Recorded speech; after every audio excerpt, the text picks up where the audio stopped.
Hey, what's up, YouTube? I am going to do a different firearm video today. I was going to do the Springfield XD next.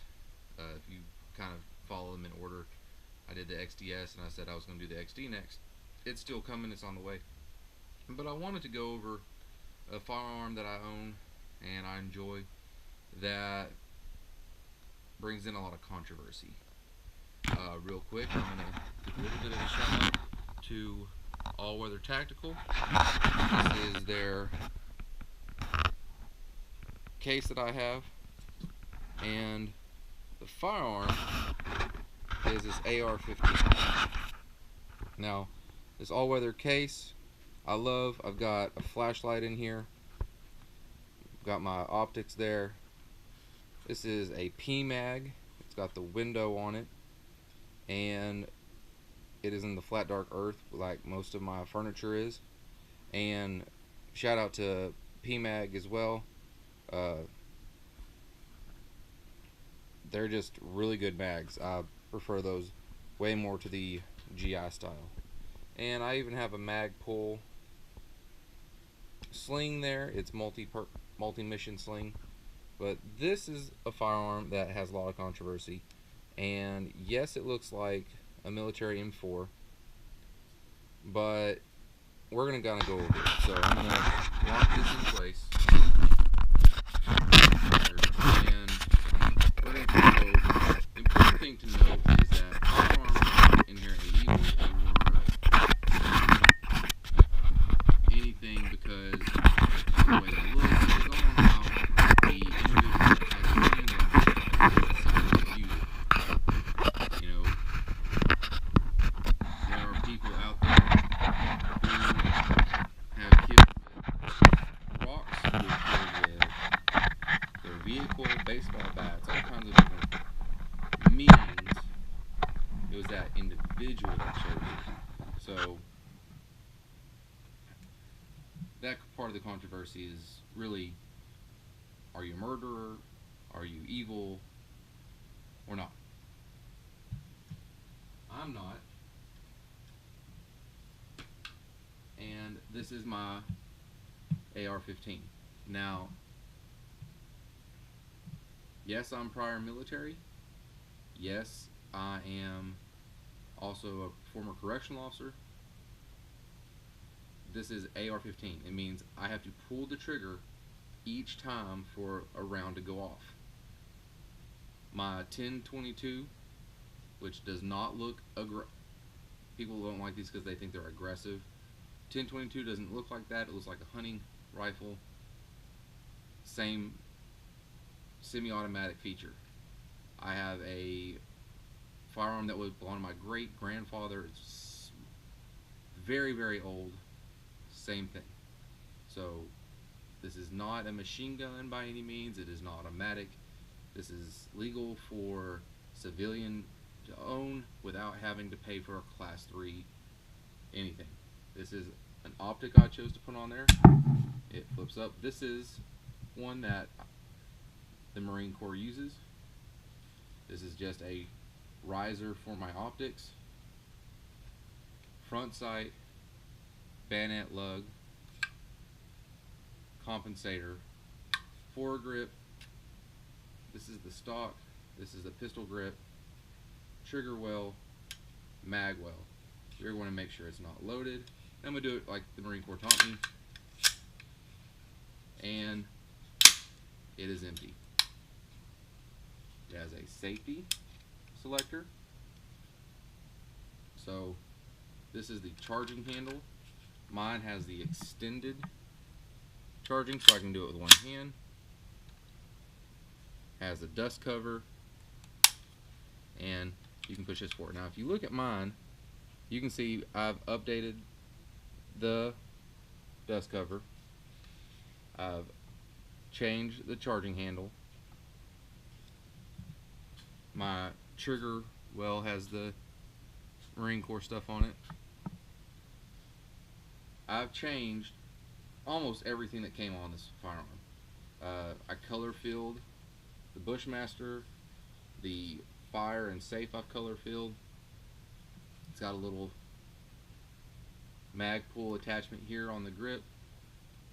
This is magpul, so this was an easy attachment. For a flashlight, magpul. This is for the sling. This is a stock that you select a position. You lock that to stabilize it. You get a good cheek rest when you do that. But as its purpose, can law enforcement use this effectively? Yes. When I was a Marine, did I ever put it into burst? Very, very rarely. Most of the time it was single, pull the trigger at a time, semi-automatic, just like AR-15. The myth is that that's all it's for, is to fire upon people with. But target shooters love this weapon. It's very stable, very accurate platform. And I know a lot of people that hunt with AR-15. This is my coyote gun. If I have trouble with coyotes out on a property, this is what I take. Yes, it's fun to shoot, but I literally use it for hunting in that purpose. My kids, when they start hunting, will use this one. It doesn't kick as much as my 270 deer rifle, so this is a much easier one for them to use. Plus, with the stock the way it is, I can put it up like it is, and it can fit my children for their first hunting experiences, as opposed to trying to get them a youth rifle or have them use one of mine. It's a lot easier for this. And most fathers that I know that have taken their sons out already, taken their daughters out already, put them on an AR, and that those kids, there's one in particular I can think of, I go to church with, his sons killed several deer, harvested bucks and does, and it's with AR-15 223. This is a 223 5.56. That's just, it allows me more options with ammunition. But yes, you can put a sling on it. You can put a sling on a deer rifle. Yes, it has a pistol grip. Some people prefer this and they put pistol grips on other rifles, not just these type. Yes, the magazine goes here. It drops free. This is what drops it, just like on a pistol. But whether I put a 10 round mag in it or a 30 round mag, it's one at a time. When I go target shooting, I have my 30 round mag in it. When I go coyote hunting, I have a 30 round mag in it, because one, they're usually running, and you're less likely to hit them when they're running with one shot. And a bolt action, you shoot, pull the bolt out, pull it forward, shoot. This one, it's bang, bang, bang, bang, bang, and I can go after a coyote. I've killed hogs with this. I've used this as a backup deer rifle. So that controversy that you can't use it for hunting is false. You can use this for hunting. The main problem people have with it is it looks like a military firearm. But so does the 1911. And if you really pay attention to your history, before semi-automatics became standard issue, before fully automatics became standard issue, you had bolt action rifles. Bolt action rifles. Your very first sniper rifles were really good deer rifles with really nice scopes on them. They weren't some fancy special design sniper rifle. It was a hunting firearm. And that controversy has been fueled mainly by media and people who don't understand firearms. But when you understand firearms and you know the safety features for this, you have a safety, you have big trigger well where you can put your finger up here and your mag's right here. There's safety features built into a firearm, but the primary safety features are those basics that I've talked about in another video. You keep your finger straight and off the trigger until you're ready to fire. You don't point it at anything that you're not willing to destroy, and you always assume firearm is loaded. And if you're a small child, you back away from the firearm and you don't touch it unless an adult is there with you helping you. So those controversies go away when you use some common sense, some basic safety rules, and you learn what it is that you have. This is no more dangerous than any of my other firearms. Is it dangerous? Yes. If I don't handle this with respect and properly, people could get hurt. But if I don't drive my car with respect and following the basic laws, people could get hurt. Drunk drivers kill a whole lot of people also. So when you know the firearm, when you know the safety rules, and you treat it with respect, it's as safe as you can make it. When a round goes off, yes, the small explosion happens. Yes, there is a projectile that you have to know where it's going to wind up. But training and practice reduces risk, saves lives. And if you know how to use a firearm, then even if you're opposed to them, you can still ensure that they're safe and not going to harm anybody from someone who doesn't know what they're doing. So this is the ar15. It is not a weapon that I use on individuals. I'm not law enforcement. That's not my purpose. I hunt with this. The controversy that's there doesn't apply. It doesn't make sense when you know what you're talking about and when you know the safety rules and you apply them. So like, subscribe, and share. Check out those cases.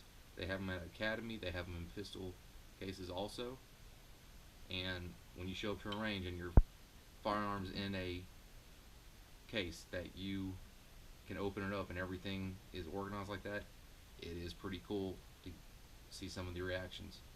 So give them a look, check them out. If you haven't shot an AR-15, go find someone you know that has one. Go to a range that'll let you rent one and walk you through the safety features and let you fire it, and learn what the big deal is. My wife shot one for the very first time a couple years ago, loved it, and said, what's the big deal? We just did the same thing with your 22. Yeah, we did. The controversy is people make a big deal about the way it looks. Now, you can look scary and be a teddy bear. You can look like a church boy and be the most dangerous person on the street. It's all about how you treat things and the person who's holding it. So I appreciate y'all tuning in. Like, subscribe, and share. I'm going to do more firearm videos. I'm going to do some hunting videos coming up. Weather's not quite right yet, but it's getting there. And I'm even going to try and do some more fishing videos before the weather gets too cold. And maybe I'll even do some cold weather kayaking. But like, subscribe, and share so you can keep tuning in to what's going on. And I'm going to keep updating y'all on not only firearms, but other things that I pick up or that I've already got. So we'll talk to you again next time on Red Dirt Outdoors.